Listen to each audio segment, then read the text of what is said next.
Hello. I know. It's been a long time. It's been like a month. I know.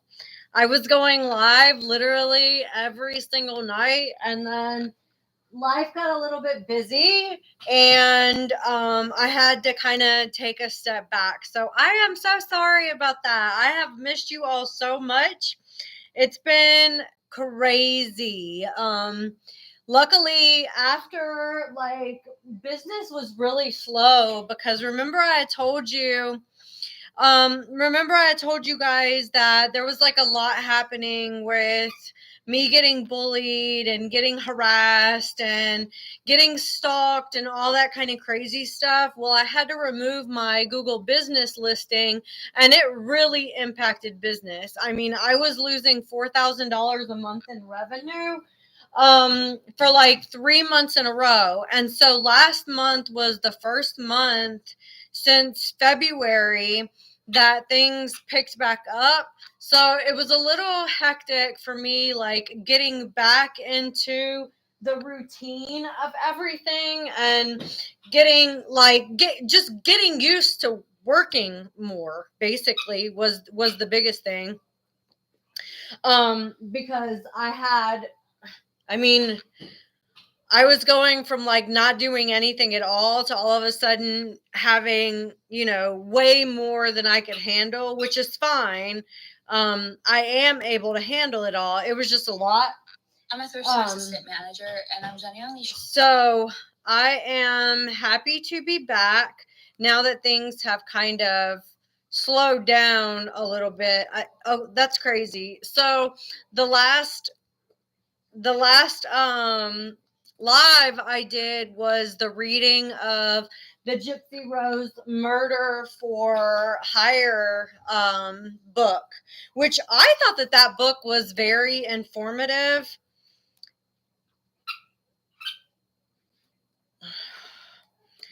How was everybody's 4th of July? My birthday was Saturday. Patience, when's your birthday? I know it's this month.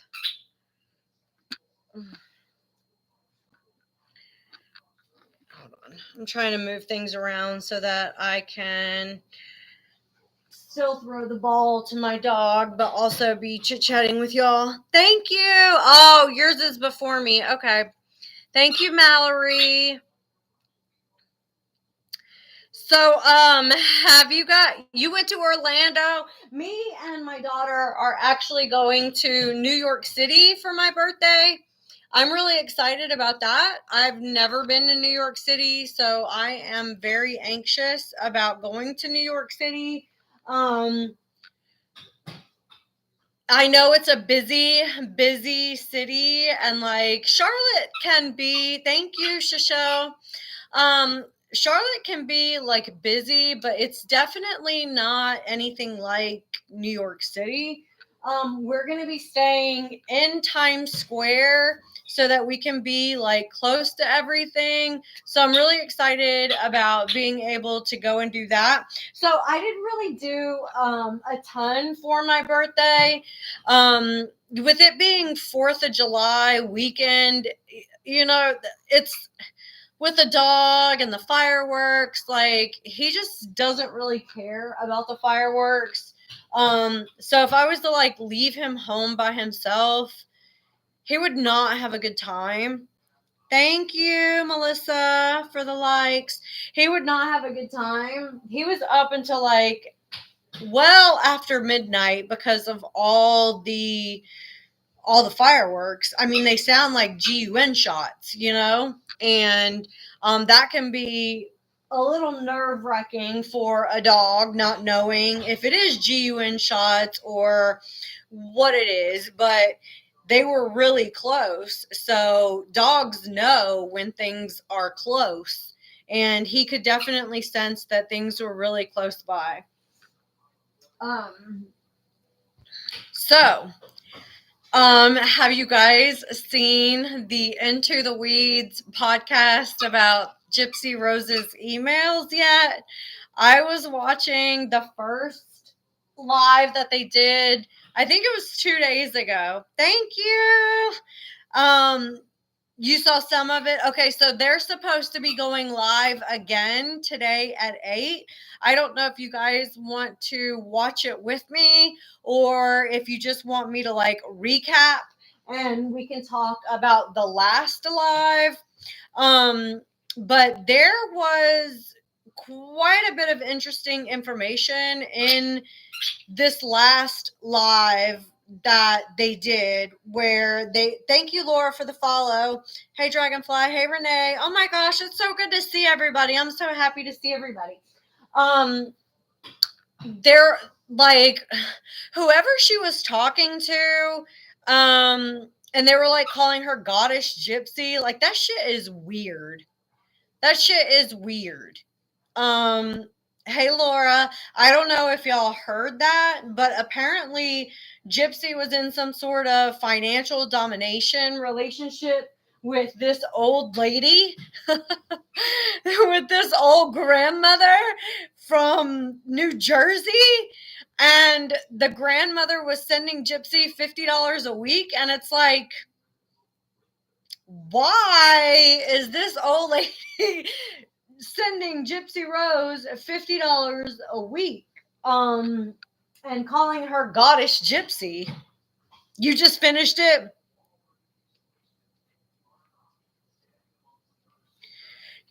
It's weird. It's weird. Thank you, Cupcake. That shit is so weird.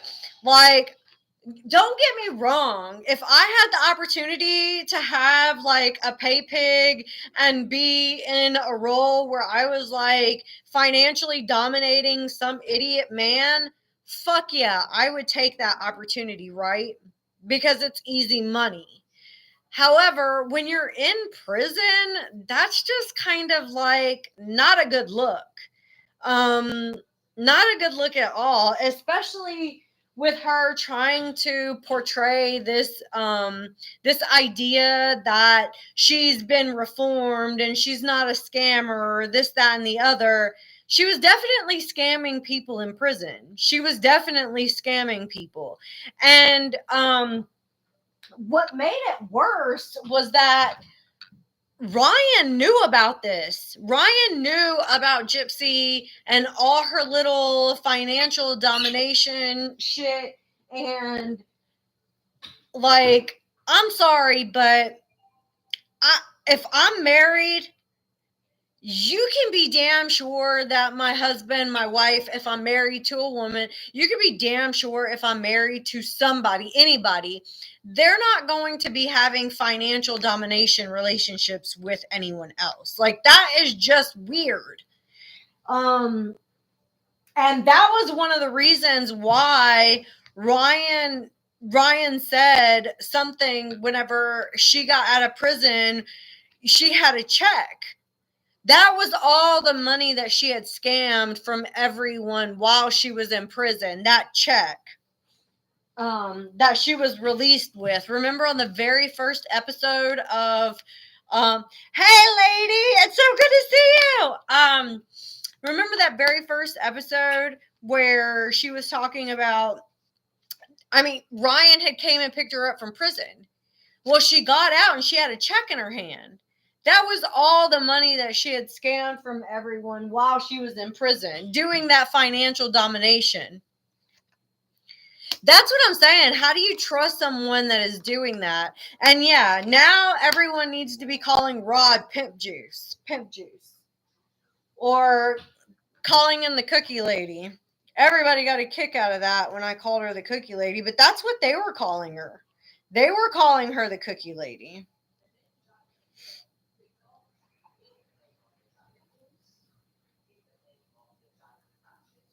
I don't know what that is. Hey, Darlene. She knew what her mom was doing and she was helping. She was helping her mom. She has absolutely no problem scamming men or women. And she knows that in order to scam women, you have to kind of prey on their emotions. With men, it's a little bit different. But Gypsy knows how to scam. She knows how to get people to do what it is that she wants them to do. And now, after everything has come out, it kind of raises the question of um obviously she's not a changed person, because if she was changed she would have been doing this stuff behind bars, and I think it was at the very end of the live that they did, where they were talking about therapy. And Gypsy admitted that she didn't do any therapy. Hey, girl, that she didn't do any therapy, that the only therapy that she did while she was in prison was the group therapy. And I personally believe the reason why she did group therapy was as a form of research in order to steal other people's stories. I've always thought that.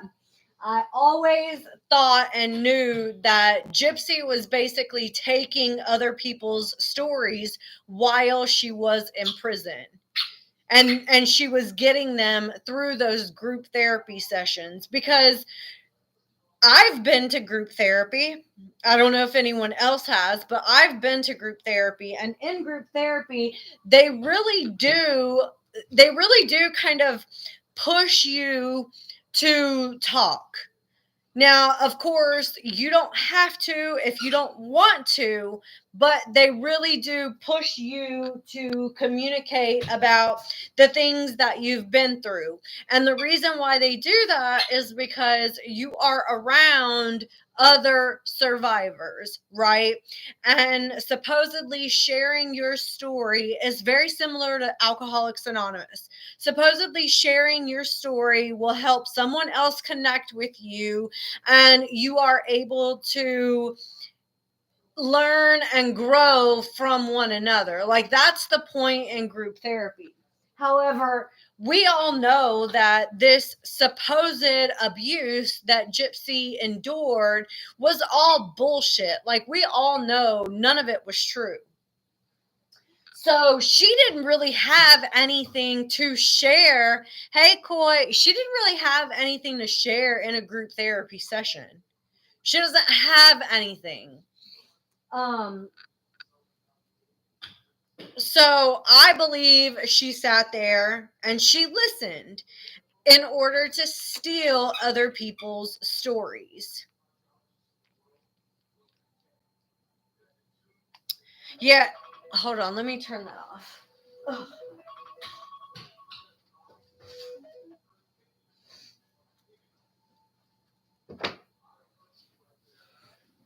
So they're supposed to come on tonight at 8 on Into the Weeds. So you've been in like talk therapy, right? Where it's just like one-on-one. Well, group therapy is a little bit different. And they usually use group therapy whenever you're like locked up somewhere. I was locked up in not really locked up, but I was in a group home once because my mother was an alcoholic and I ran away from home. And you can, like, here in Charlotte, there's these places called safe places, and you can run away to this safe place, and the people there will call and they will help you get to like a shelter or a group home or something along those lines, to just make sure that you're going to a place that is safe and you're not sleeping on the streets. So that's what happened with me. And while I was in that group home, I think I was like 14. When I was in that group home, they make you do group therapy, to talk about like why you run away from home, what's going on at home that you particularly don't care about, just things of that nature. So, and then I was also in foster care, and in foster care, they do the exact same thing. They have you sit down in a group with other foster kids to talk about like what's going on in your home life. So that's, yeah, and if you ever get like locked up for anorexia or any kind of ED or any kind of um, substance abuse or anything like that, when you're locked up in places like those in treatment centers, they also use group therapy in those. So I've experienced group therapy in the group home, in the foster care center, and in like a mental institution. Um, and they really want everyone to participate. You didn't come in late. We're just all getting started. It's been a while since I've been on. I didn't like AA. I have to be honest. I felt like Alcoholics Anonymous and Narcotics Anonymous was very CULT like. To me, it felt like, everyone there was glamorizing the experiences that they had where they were like blackout drunk or whatever. Hey Roma. So I didn't really like Alcoholics Anonymous. I did try to go for a little while, but to me it just seemed like they were putting a lot of emphasis on telling stories about their heyday, their drunken days, and they're this either, and it wasn't really like it did. It didn't sound like it was focused on recovery. To me, it felt like they were focused on telling stories of the past, which I get that sometimes communicating about your past is helpful in order for you to grow. I don't believe, however, that talking about stories where you got so drunk that you ended up in Mexico, like, I don't see how that's helpful. To me, it sounds like you're reminiscing, and that could be a trigger for somebody else, right? And that's why I just didn't get down with that. I never really I guess it's hard to say that I never really enjoyed it. I think I enjoyed feeling like I was letting go of my problems and I didn't have to think about it for a while. I think that that's what I liked the most, is just kind of numbing the situation. But I haven't drank and I haven't used drugs, and I probably shouldn't have said that, drugs, since 2018.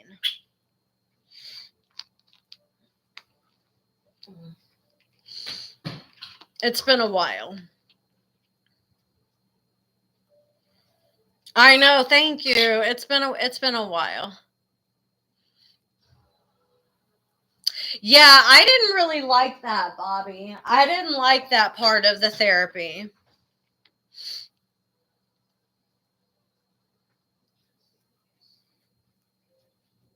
Good for you, Beverly. We've got some people in here that are sober. That's awesome.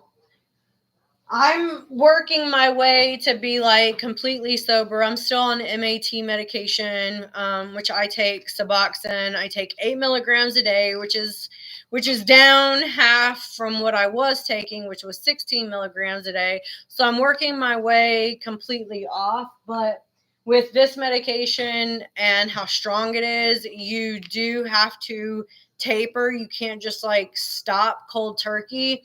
Um, so I've got a plan, and the plan is to do 8 milligrams for a month, then 6 milligrams for a month, then 4 milligrams for a month, then 2 milligrams for a month, and then 0. Like, I don't know if I can jump from 2 to 0, but I'm going to try. If not, then I'll do from 2 milligrams to 1 milligram, and then 1 milligram to nothing. So I do have a plan that I am working on, because last year I tried to come off too much at once, and I failed, which is fine. You know, it was fine.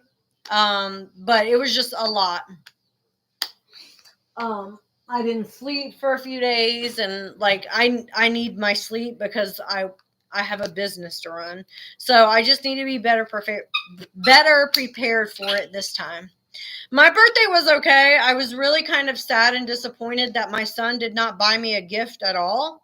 My feelings were very hurt that he did not buy me not even a fucking card.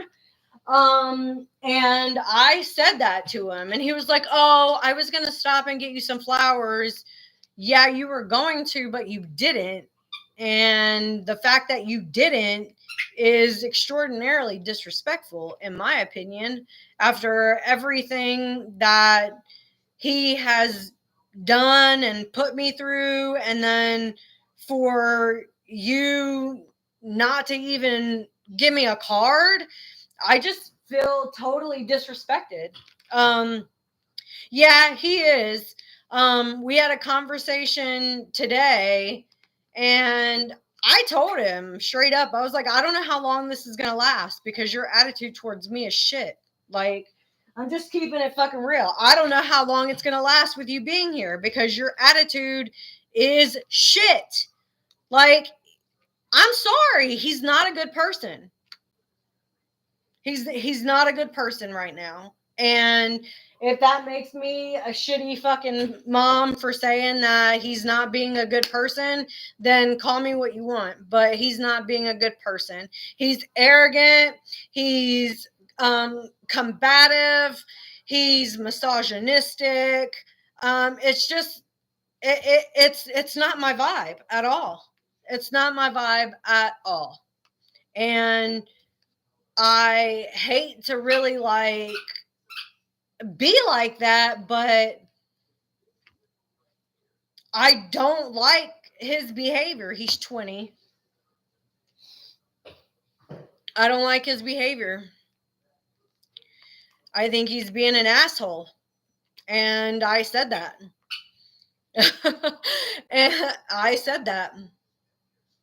I've told it to him several times. I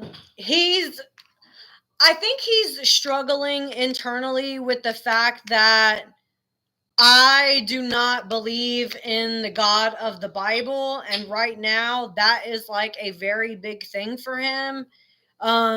I've had like my TV on Ancient Aliens. I don't know if you guys watch Ancient Aliens, but I've had my TV on Ancient Aliens for like months, because I love watching the reruns, and I love having it playing in the background, because I'm able to listen to what's going on without really paying attention, right? Like right now it's on, I can hear what's being said, but I'm not totally focused on it, but I feel like my subconscious is still learning, right?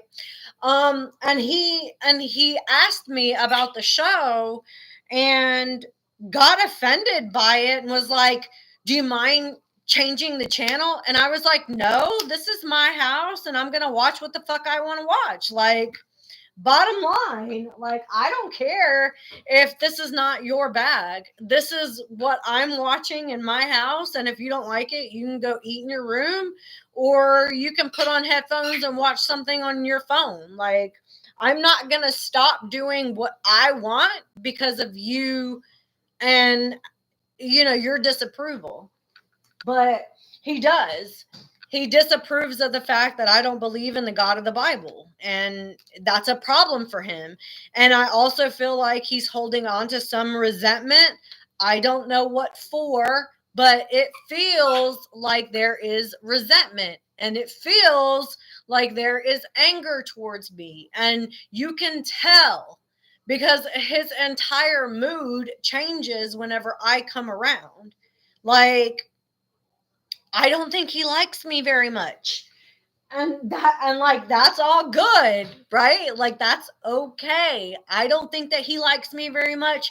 I don't like him very much right now. I get it. We're in this weird place. He's an adult, I'm an adult, and we're just not vibing. It's cool. But you still have to be respectful of your parents. Like, if you want a place to sleep, you still have to be respectful. Like, that's how I feel. And he was like, "Oh, I just didn't like you talking about me online." Well, stop acting like an asshole, and then I wouldn't be talking about you. Like, you know what I'm saying? Like, it's like, if you want me to stop talking about the shitty things that you're doing to me, stop fucking doing them, and then I will stop talking about it. It's very simple.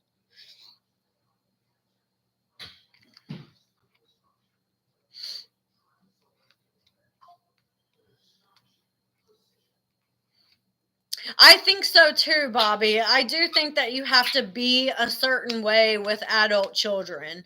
Um, he has definitely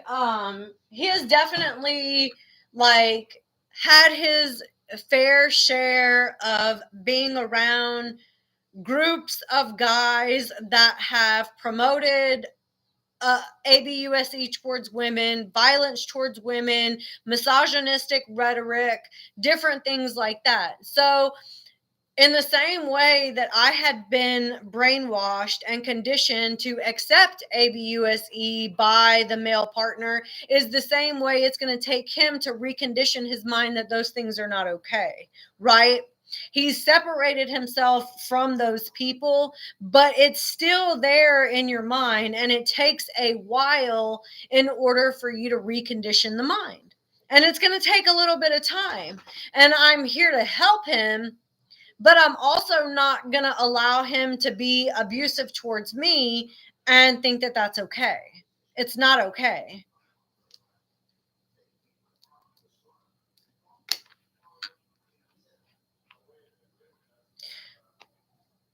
Good for you. Okay, Mallory. So, whenever he turned 19, the deal was that he was supposed to start paying rent. And he did for 2 months before I kicked him out the second time. So, between November and July, I've had to kick him out of the house 3 times. In November, it was because he had what looked to me like heroin paraphernalia. That's what it looked like to me. It looked like heroin paraphernalia. So I immediately kicked him out. Immediately. I found it in the trash. I kicked him out. I told him, "Don't come back here." And he was gone for a little over a month. Came back. When he came back, he was 19, and I started having him pay rent, $250 a month.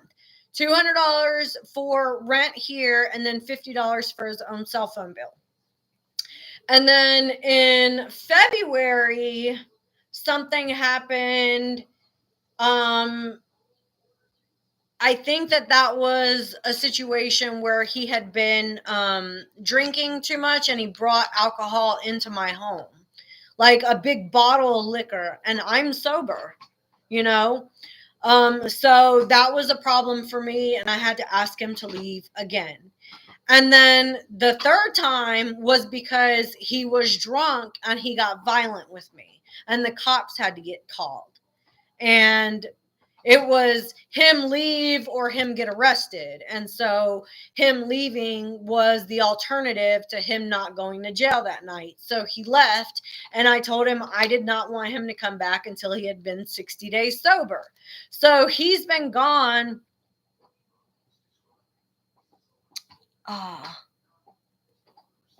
Okay.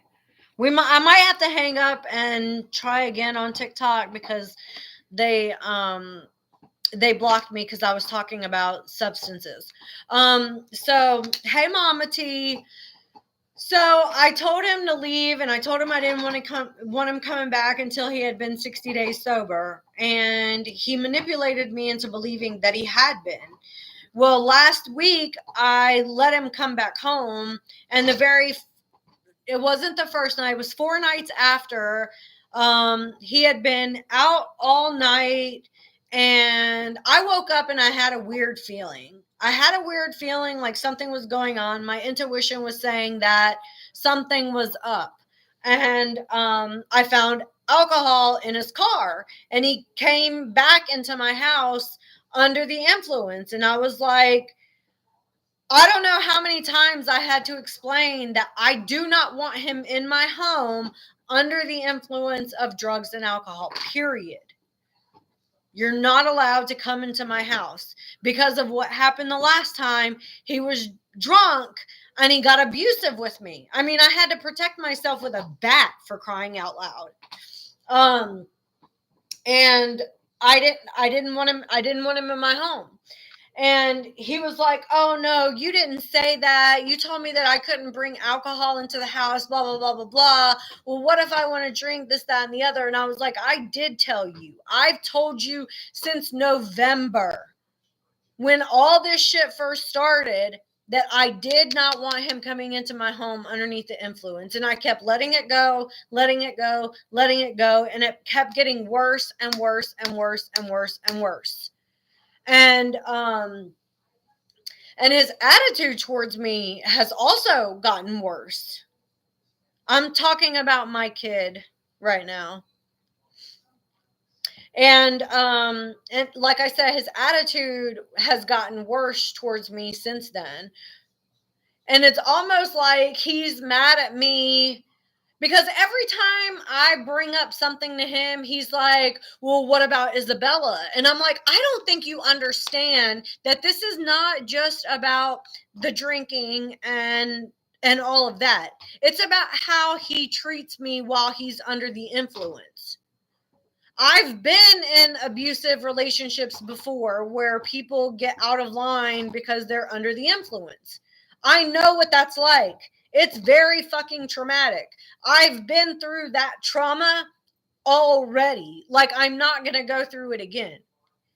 Especially not from someone that is my child. Like, I'm just not going to do it again. And I've tried to make that clear, that it's not just about the drinking. It's not just about the drugs. It's about the way that he treats me while he's under the influence. He's abusive. He's violent. He's misogynistic. He's angry. He's aggressive. Like, I don't know how else to say it. He's not a good person. Period. And I've been trying to be understanding, but there's only so much understanding that I can have. You're being abusive. You're being an asshole. You're not taking accountability for your actions. And you think that this has something to do with something it doesn't.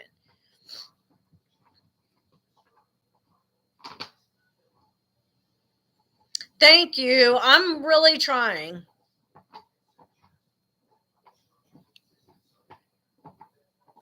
Yeah, those are all his problems. And that's what I told him today. I was like, whatever you are angry about, like, it's your responsibility to come to me and talk to me. It's not my responsibility to try to pry it out of you. If you're angry with me, open up your fucking mouth and say why. Yes, this is happening now.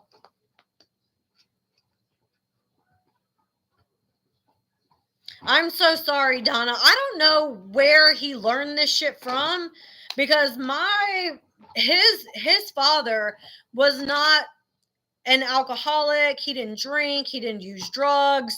He was a very respectful, responsible adult. And my second husband, he wasn't the greatest, but he wasn't like physically abusive either. So he's never seen, a male figure be aggressive and abusive towards me, period. Like, that was not in the home. So I don't know where he learned that this shit was okay. And it's not okay.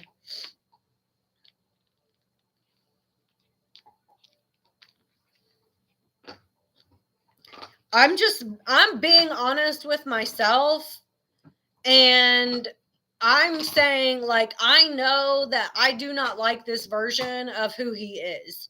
And if this is the version that he's going to be, I don't want that version around me. He won't go to therapy. I've mentioned it for the last 2 years. He will not go.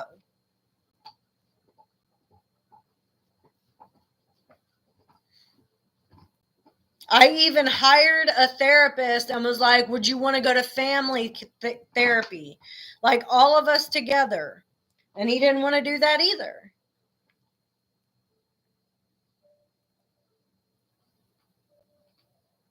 He's very avoidant. And I don't know if, I don't know.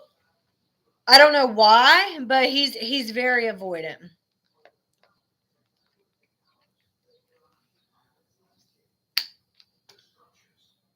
That's a good idea, Mallory. However, I already have him here. So how would I work around saying, like, you can stay here but you have to go to therapy? Like, I don't know. I don't know how to work around that. I've been conflicted because um like I said, I love my children, but not to the point where I will allow them to hurt me.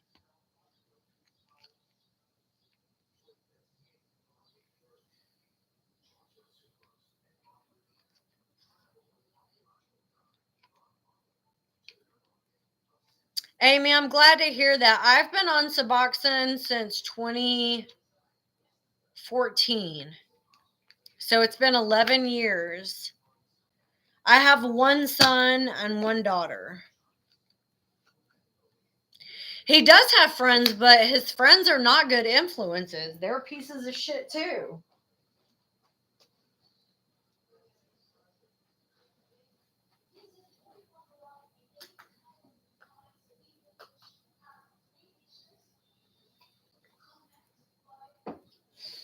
He doesn't really have any male role models in his life that are positive at this time.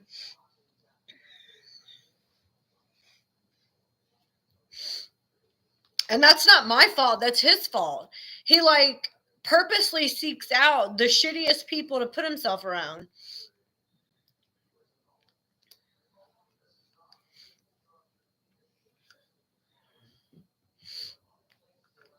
All I know is that I'm not going to continue to go through this. Like, I hate to be this way, but I told him this is the very last opportunity that he has to stay here. If things don't change, he's not going to be welcome back here. And I don't care how that sounds. I really don't. Get your shit together and start figuring it the fuck out. Or this is like, I'm no longer a viable resource, period.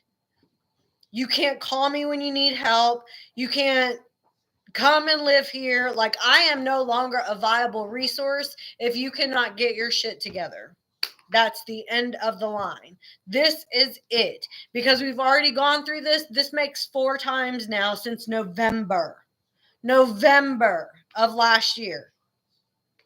That wasn't that long ago. That was December, January, February, March, April, May, June, July. That was 8 months ago.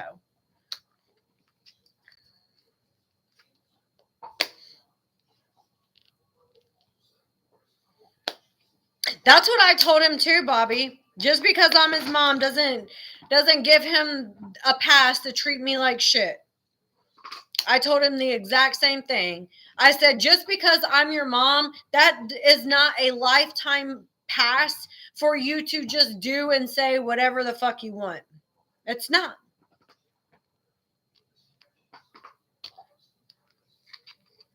Either make a move or leave. It's that simple. I don't care if you sleep in your car. And I explained to him, I said, you're 2 bad decisions away from being a homeless person sleeping under the bridge. 2 bad decisions away. He's almost 20.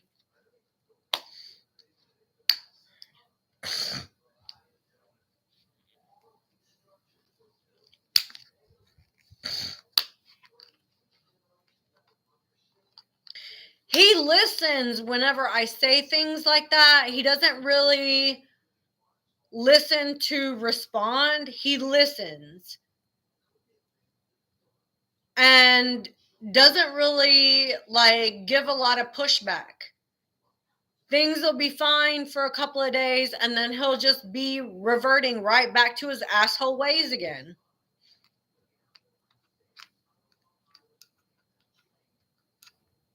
It's really frustrating.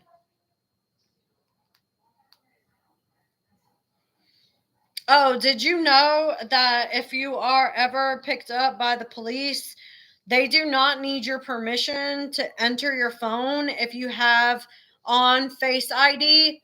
So you want to make sure that whenever you go to open your phone, that you have it to where it's a passcode, because that's exactly what it is. It's manipulation.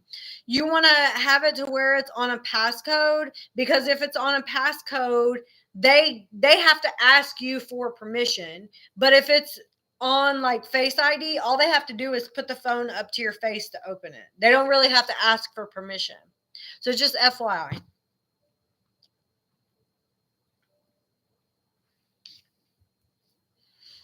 Okay. Hold on, let me turn this Ancient Aliens off.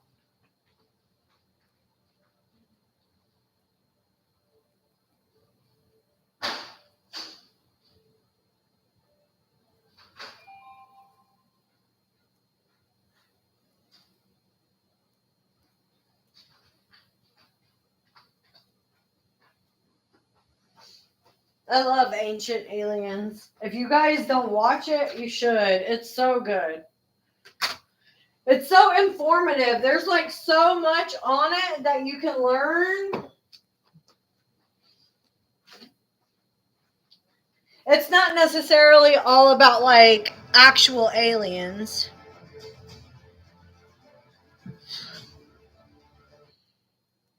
Hey, Mama Bear. Yeah, y'all see Kimber? Okay. I think what I'm going to try to do is I'm going to try to find that Into the Weeds podcast that I was watching last night. I love it. It's my favorite.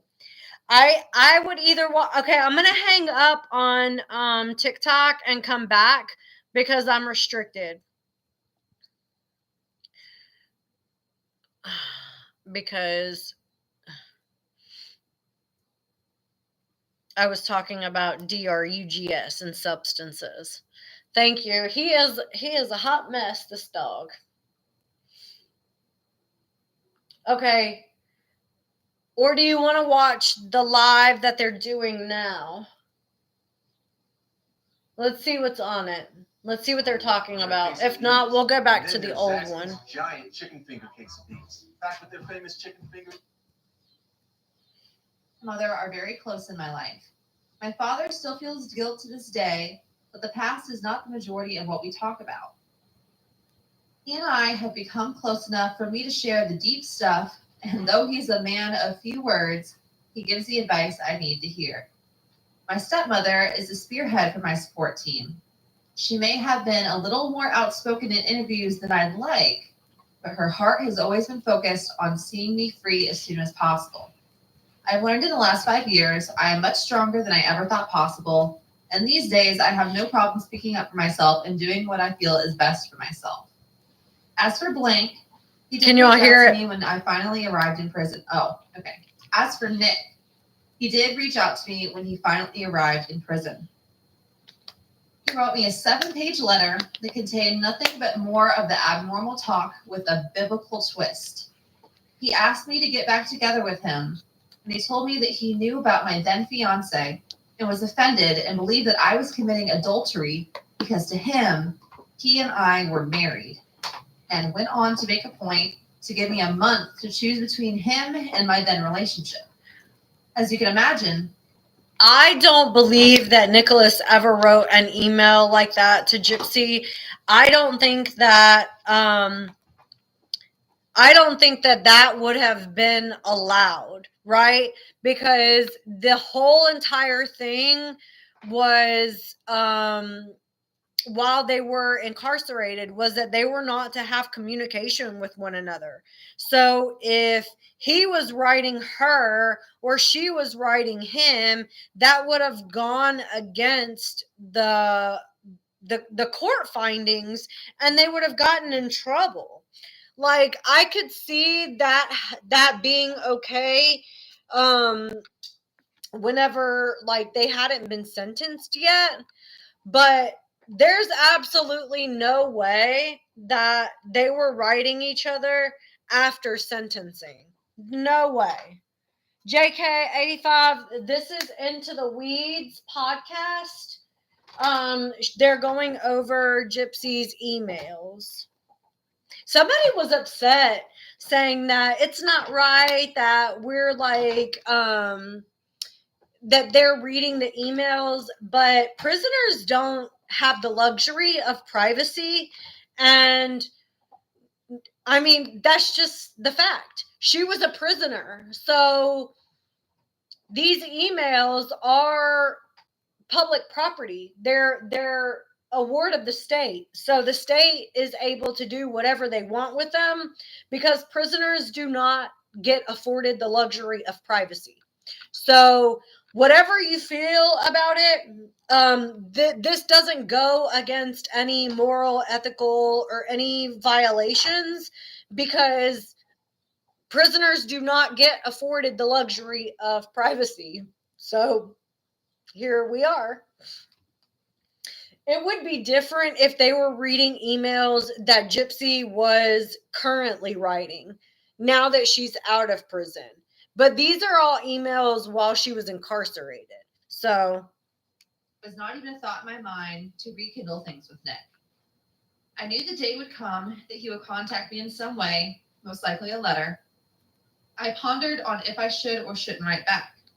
I sought the advice of friends and family, and we all agreed that I needed closure. I wrote him one and only one letter in response. I explained everything that happened in the 4 years since our arrest and was honest with him and apologized for being responsible for his involvement and wished things hadn't turned out this way. However, I am not the same Gypsy anymore. yes, she I can't is. erase the damage, nor can I ignore the fact that we are toxic together.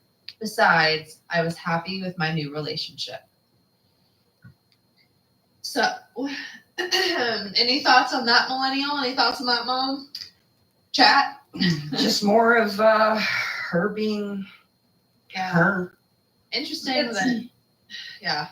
What were you saying, millennial? I was just gonna say the flip-flops are what gets me. Mm-hmm. Yeah, because one day, and, yeah. And since she mentioned the act there, I do remember now there is another email from Tattoo Guy, I think, or maybe it was someone else that we need to go over where she talks about everything in the act being true. Yes, I remember seeing that somewhere. Let me see if I put it in my notes. There was one thing that was related to the She act does. that I accidentally left out. Mama T, anytime she ever says closure, it's because she wants to communicate with the other person. She doesn't actually want closure. She just wants to keep them on the string. That's what closure means to Gypsy. It means being able to still communicate with them, being able to still manipulate them. Closure doesn't actually mean cutting ties. Not to Gypsy, because she's a fucking manipulative bitch. It means I want to figure out a way to reel you back in so I can continue to use you as my narcissistic supply.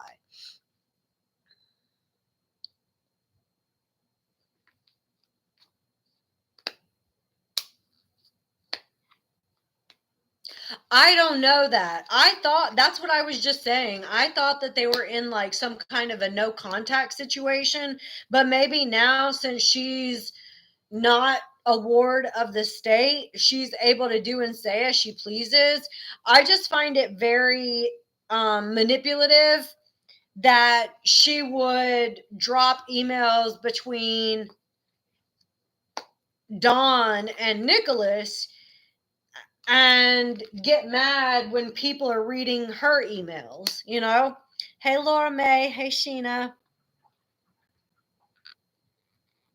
Yeah, that's exactly what it means, Sheena. Yeah, there was speculation that the emails between Nicholas and Dawn were fabricated. And what we'll be able to do eventually, whenever they allow like the emails that they have, hey Hope, I'm doing good. How are you? When they allow the emails that they have to be like in file form, once they allow those emails to be in file form, we'll be able to compare to see if the format fits. You know what I'm saying? Because I would not put it past Gypsy at all to fabricate emails, documents, whatever, because we know she's a con artist and that's what con artists do. Thank you, Laura. So I absolutely believe that she would fabricate emails. Okay. So there is a message somewhere, and I will look through and see if I can find it, where she talks about how she doesn't like the act, but the reason why is because they made money off of her, not because there wasn't some accuracies to it. So Gypsy doesn't like the act because she thinks that the act stole her story for profit. But what Gypsy doesn't seem to understand is that once her story became a part of the public media, she no longer owned the story. The media owned the story. You know what I'm saying? So she thinks that she has the right to decide who she shares the story with and being able to make money off of her story, supposedly. But that's not how it works, because once you are committed, like charged and convicted of a crime, you're no longer the narrator of your own story. The media can do whatever they want with it, and they can sell it to whoever they want. And that's what happened. Her story was sold to the act, and she didn't like that. And it was used and they didn't pay her. That's what she was upset about. She was upset that they didn't pay her.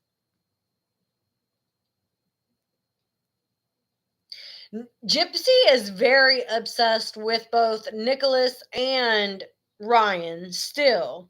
It's because they have to know some sort of information on her that she doesn't want other people to know, which is the reason why she continues to, you know, create public smear campaigns against the both of them.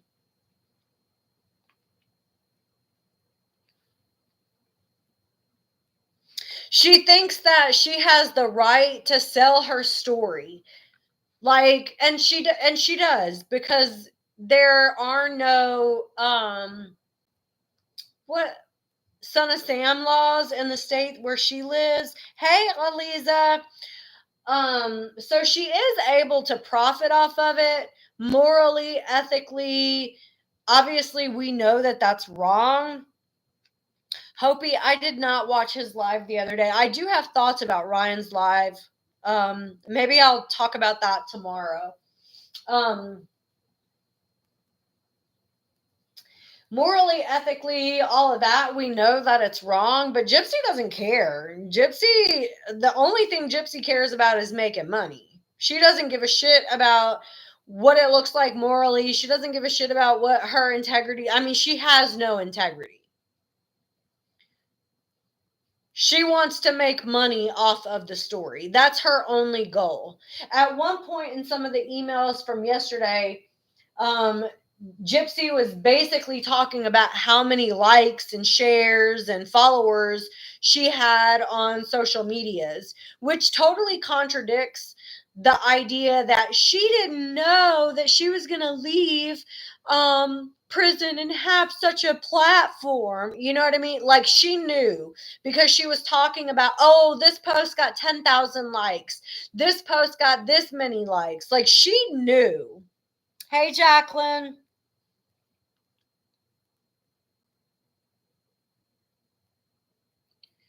Maybe Ken will move her to Texas for that reason. But because her and her family weren't consulted, because Joey King was not allowed to talk to her, and like was specifically instructed not to, and then also that some of the producers from Hulu or whoever was running the show had reached out to her, and she said she didn't want any involvement. She didn't want them to make it. So Hulu warned, hey Kane, Hulu warned Joey King about Gypsy, about how manipulative she was. And this was the reason why they did not want her involvement in the series, because they knew that she was manipulative, she was cunning, she was a liar, she was capable of planning a murder, and they did not want her input because they did not want her tainting the integrity of the show that they were trying to build. So when Gypsy got out, she purposely reached out to Joey and like sent her some kind of message on Instagram telling her that she did such an amazing job playing her or whatever.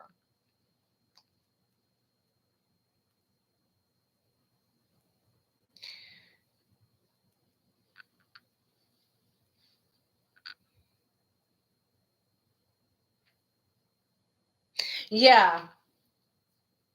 Because in that first HBO documentary, Gypsy says, this is kind of the only time I've been honest. And I haven't even been honest with my attorneys.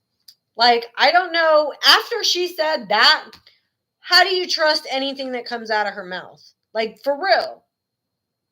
For real. I mean, I'm not even trying to be like a smart ass or anything, but if I sat here and I said, you guys, this is kind of the only time I've ever been honest. I haven't been honest with anybody ever in my life until now. And I haven't even been honest with my attorneys. Would you still trust me?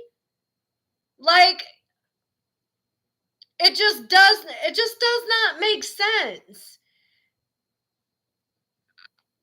And I feel like I am a pretty honest person. But even if I was deceptive, right? Even if I was deceptive, I don't think that I would purposely tell you that I was a deceptive person, right? But it's like she goes out of her way to try to make people realize that even with these little things that she says, that she's not a good person, but because she's telling you that she's not a good person, and that she's a liar, somehow it makes it okay to believe what she says. Maybe it's like reverse psychology. I don't know. But I would not trust anything she said. And after she said that part about not even being honest with her attorneys, after she said that, I didn't trust anything that came out of her mouth. Nothing. And they just ignored her and did it anyway. So it seemed like her main issue with that was just that she was not profiting off of it rather than it being inaccurate. I personally think the act is probably really over exaggerating Dee Dee's role and everything. I do find personally, I feel like Dee Dee was a little abusive, but I don't think that she was what the act portrayed. That was really intense. And I know that Gypsy was also really upset that I think it's Patricia Arquette that played Dee Dee ended up winning like an Emmy, or at least being nominated for one. And she's like, well, they're winning Emmys when the famous Gypsy Rose Blanchard is just sitting behind bars. So Gypsy is complaining simply Oh, I'm sorry. I thought you stopped. We had a little lag. Gypsy has complained since she got out, though, about the inaccuracies of the act. Well, Oh, it's funny because did you guys go and watch Morgan Elena? Morgan Elena just did like a comparison of the act and like Gypsy's true life.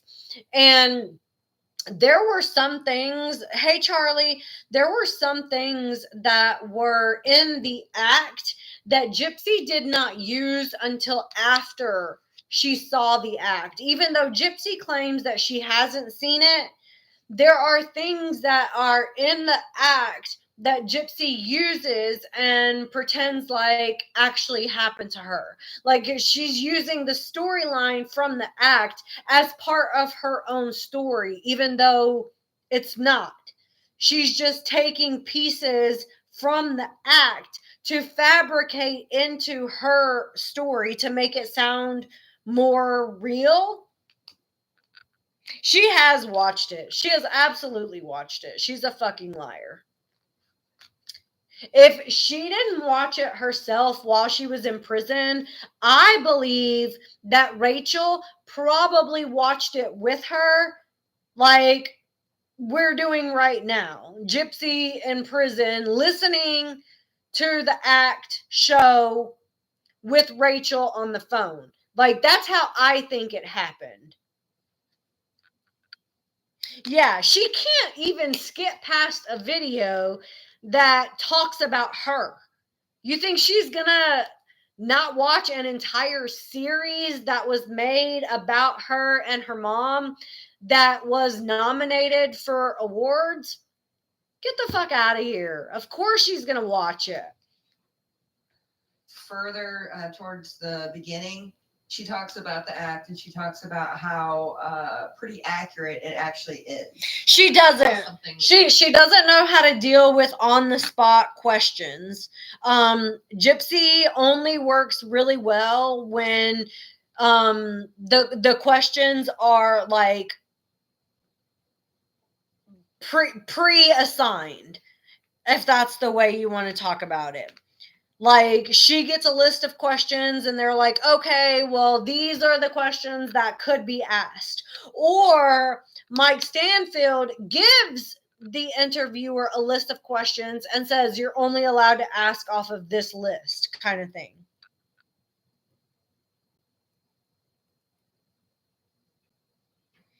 It'll be interesting to see what she has to say about these emails. Oh, and I know a lot of people were talking about her going out. Thank you, pre-approved. Yes, I said pre-assigned. Thank you, pre-approved. I know everyone was going around talking about how she was, hey Jeannie, how she's been getting drunk for the last 2 weeks. This girl's been getting drunk since the minute she left prison. Since the minute she left prison, she has been drinking. Of course, she probably stopped drinking while she was pregnant, but she was definitely drinking before and she was definitely drinking after. Definitely. Obviously, she tried to make it a bigger deal than it was. She wanted people to get upset about thinking that she was violating parole by drinking, but the parole officer, they don't care about that. They don't care about drinking as long as you're not getting a DUI, as long as you're not, out there causing some sort of vehicular manslaughter or homicide or, getting arrested for drunk and disorderly or being aggressive with people. Like, they do not care if you're drinking. Like, that to them is very minuscule on the grander scheme of things. But she knew that it would cause an uproar and it would make people upset, and they would call the parole officer, and then she would look like the victim in the parole officer's eyes, and she would then have more leverage. She's very calculated in what she does. I'm about to show where she said that. Yeah, it's another one of her flip flops because in prison, Yes, she was Eliza. accurate. Now she's Yes. not. Yeah, so let me go straight to that. I'm going to be skipping a couple notes real quick. She had to have watched it at some 791. point. Oh, she's definitely seen it now.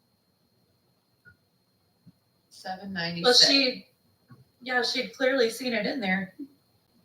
Okay. So everyone, we're moving to page 796. Just telling you, in case someone wants to come back and check later. Thank you, Fire Nice. Let me see. Also, thank you to everyone in chat, everyone watching, everyone that's donating, everything. Okay. She's not trying to be dismissive. Oh, She's trying to find it. No. Sorry. Yeah, no, I'm trying to speak, not leave dead air, and also Yeah, I be know. much love. I swear I'm not one of those people. Please donate. No. Okay. Okay. Where is this? What were we looking for again? The act. Okay. Yeah. Here we go. Okay. So When was this written? this was in August 2020. August 19th. They have over 1,100 pages of emails. 1,100 pages. That is a lot of pages to get through. So I can imagine they're going to be going live pretty frequently to go over all of these emails, because 1,100 emails is a lot. And I still don't know where they got the emails from. Because they said somebody gave them to them. So I still don't know where they got them from and how, like, we, the public, can get it. I guess maybe I can read the first message. I think this is the message that's inbound. Okay. And I'm going to read it. It's not that juicy, but it kind of adds a little context. Not that much. Anyway, I'm just going to read it. Very true, Mama T. Hi, Gypsy. I'm Blank, and I'm from the UK. I live in a place called Gosport, which is near Portsmouth, England. I saw your documentary here and became so drawn to your story, and I'm literally just watching the act, which I had sent to me on DVD. It's shocking what you had to deal with, and my heart feels for you. You've grown up into a beautiful princess like you always wanted to be, and you have so much support for you. It's awesome, but I'm sure that you know this already. I can understand your mindset about the whys and wheres and the what ifs, etc. And I truly wish that you didn't have to serve time in prison you've been in prison pretty much your whole life. And I hope that one day you gain your freedom soon. I myself have had cancer twice and one, and I know about sickness very well.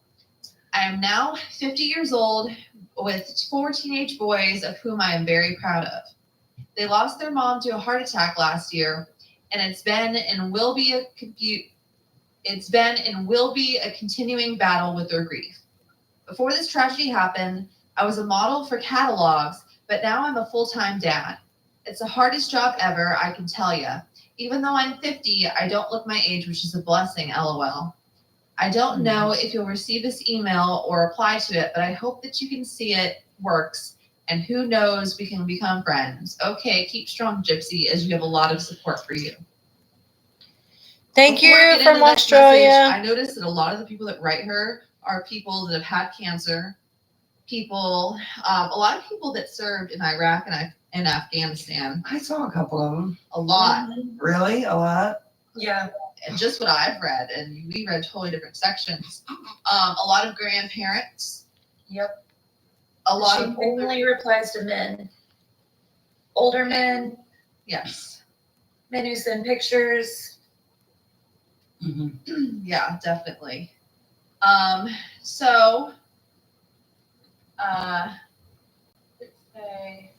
I tell you how his wife passed away? Because I read somewhere where it showed. I really want to get How- these emails. Like, I really want to get them myself so that I can go through them, like, at my own discretion and kind of discern what they are all about myself.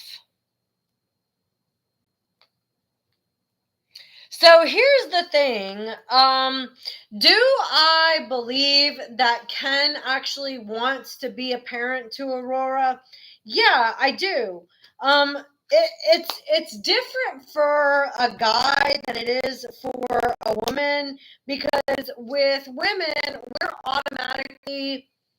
we automatically take on the role of primary custodial parent if the relationship doesn't work out. Like, we know that all the responsibility is going to come on us.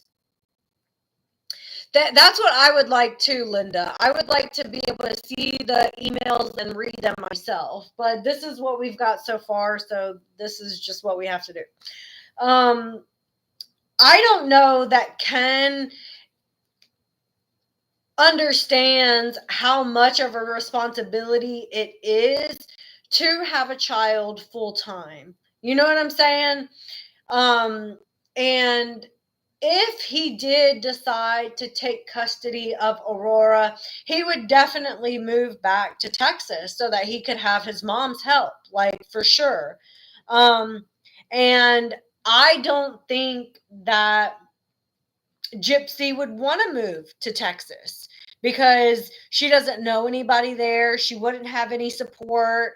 You know, all these things that Ken doesn't have in Louisiana. Ken doesn't know anybody, doesn't have any support. He's completely isolated from his entire support system. So I do believe if Ken took custody, he would definitely move back to Texas.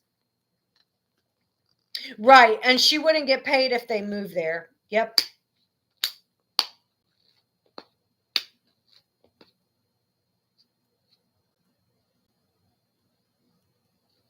Kelly from the block, that is something that I have heard about her not being able to have access to her child, but I still think that would need to be proved in a court of law. Like, he would still have to go to child custody court and prove that she is a, career criminal and that she's not a positive role model or influence on her own child's life. Like, there would have to still be some evidence there. I don't think that they would just stop her. Oh yeah, that is right. There's laws there that that would protect the child from the murderer's mom or father, but it would still need to be proved in court. You are right. I don't know how that would work, but it's not like Ken would just take her and that would be the end of it. Like, Ken would have to go to court in Texas to have Gypsy restricted from being able to parent. I know, I'm really upset about that too, Stephanie. I'm going to talk about that tomorrow. I've got to go for tonight. It's already 9:00. But I am going to start going back live again. It's been a while, and I'm so happy to see everybody. I am going to go for now just because I have some other things that I need to finish before I go to bed. There is always so much to talk about with Gypsy. But we're going to talk about Ryan tomorrow and maybe a little bit more of these emails. Thank you for coming. I will see you guys tomorrow, like 7:30-ish. Okay? Love you. See you tomorrow.